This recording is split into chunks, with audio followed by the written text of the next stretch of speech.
முள்முடி. ரோம சிப்பாய்கள் இயேசுவை ராஜா என்று கேலி செய்தார்கள்.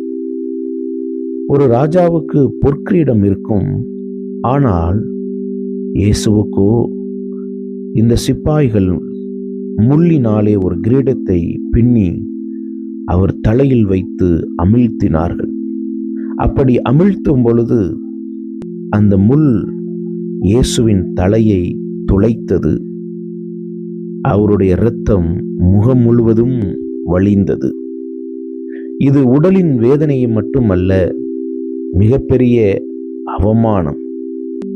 மனிதன் தேவனை கேலி செய்து வேதனைப்படுத்திய நாளும் அது. ஆனால் அதே முள்முடி ஒரு சின்னமாக மாறியது. ஆதாம் பாவம் செய்த பின்பு பூமி முள்ளையும் நெட்டையும் கொடுத்தது. அந்த சாபத்தின் முள்ளை இயேசு தன் தலையில் ஏற்றார். அதாவது நம்முடைய பாவத்தையும் சாபத்தையும் இயேசு கிறிஸ்து ஏற்றுக்கொண்டார்.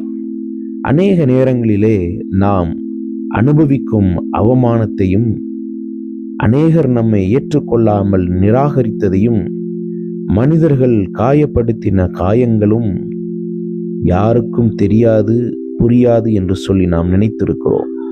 ஆனால் நாம் படுகிற அவமதிப்பும் வேதனையும் நிராகரிப்பும் இயேசுவுக்கு நன்கு புரியும். ஏனெனில் அவர் அதை அனுபவித்தார். மத்தேயு நற்செய்தி நூல் 27ஆம் அதிகாரம் 29வது வசனம் இப்படியாக சொல்லுகிறது: முள்ளுகளால் ஒரு கிரீடத்தை பின்னி அவர் சிரசில் வைத்தார்கள்.